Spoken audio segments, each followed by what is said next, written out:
Paper 53. The Lucifer Rebellion.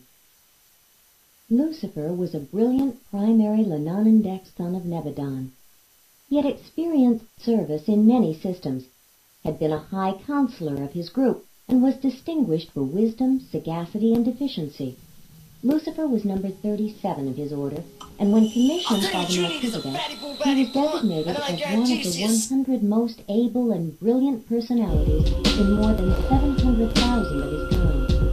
From such a magnificent beginning, through evil and error, he embraced sin, and now is numbered as one of 3 system sovereigns in Nebadon who have succumbed to the urge itself and surrendered to the sophistry of spurious personality. Rejection of universal allegiance and disregard of eternal obligations, blindness of cosmic relationships. In the universe of Nebadon, the domain of Christ's mind, there are 10,000 systems inhabiting in all the history of the Lenonendex time. In all their work throughout these thousands of systems of the universe headquarters, only 3 system sovereigns have ever been found in contempt of the government of creation. The leaders of rebellion. Lucifer was not an ascended being. He was a created son of the local universe, and of him it was said, "You were perfect in all your ways, from the day you were created till unrighteousness was found in you." Many times had he been in council with the Most High Providentia, and Lucifer reigned in the holy mountain of God. He administrated multitudes, but he was the chief executive of a great Lucifer was a magnificent being, a brilliant personality. He stood next to the most high bodies of the constellation in the direct line of universality. Notwithstanding Lucifer's transgression, subordinate intelligences refrained from showing him disrespect in his honor prior to Michael's bestowal on Urantia. Even the archangel of Michael, at the time of Moses' resurrection, did not bring against him an accusing judgment. Judge rebukes. Judgment in such matters belongs to the ancients of days, the rulers of the system. Lucifer is now the fallen and deposed father of the kingdom.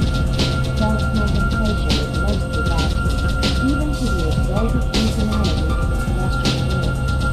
Of Lucifer it was said, "Your heart was lifted up because of your youth. He corrupted your wisdom because of your heart."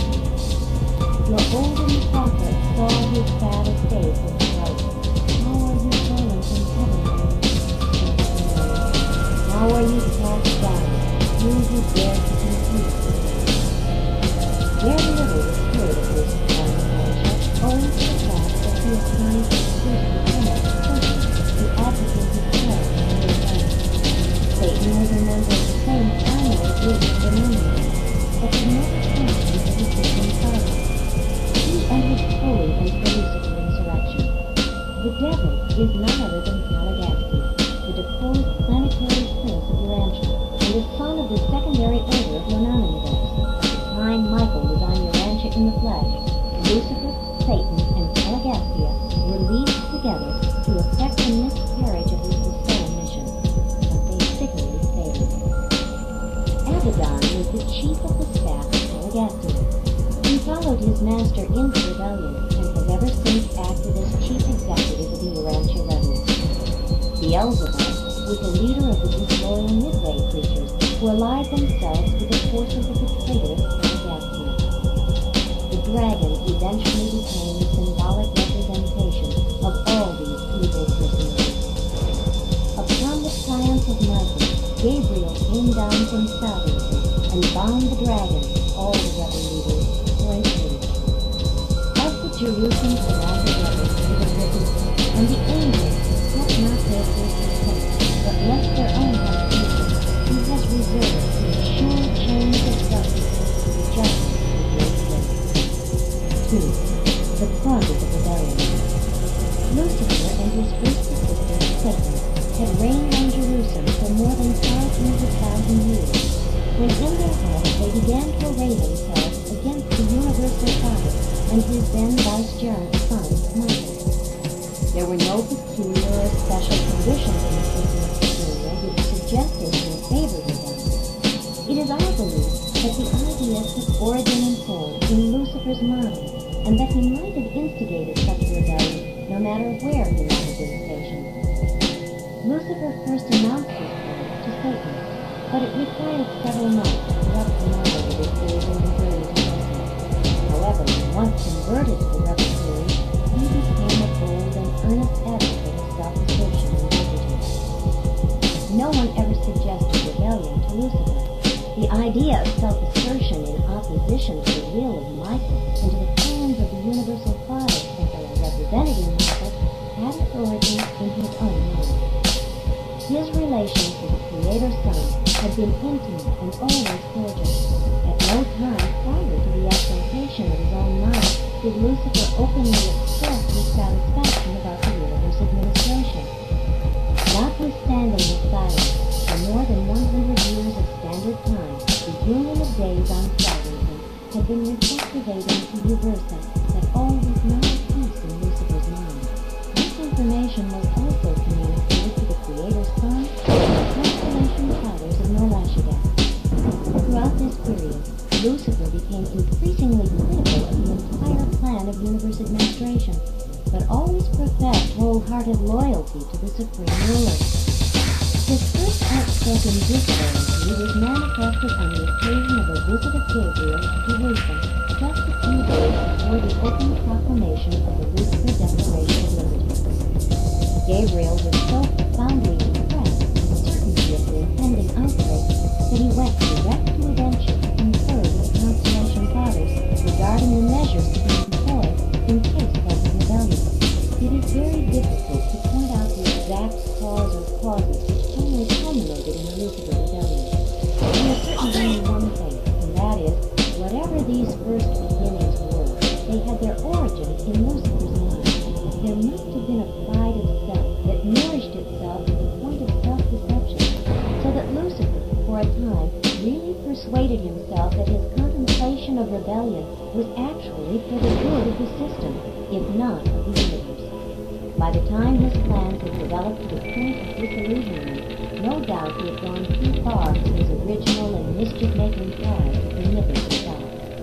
At some point in this experience, he became insincere, and evil evolved into deliberate and willful sin. But his purpose improved by the subsequent conduct of his brilliant executive. He was long offered opportunities of repentance, but only some of his subordinates ever accepted the offered mercy. The faithful of days of Aventia, on the request of the Constellation Fathers, in person presented the plan of Michael for disposing of these flagrant rebels, but always with the mercy of the Creator's Son rejected, and rejected with increasing contempt and disdain. The Lucifer Manifesto. Whatever the early origins of trouble in the hearts of Lucifer and Satan, the final outbreak took form as the Lucifer Declaration of Liberty. The cause of the rebels was stated under three heads. 1.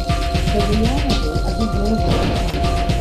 Lucifer charged that the universal Father did not really exist, that physical gravity and space energy were inherent in the universe, and that the Father was a myth invented by the Paradise Son to enable them to maintain the rule of the universes in the Father's name. He denied that personality was a gift of the Universal Father.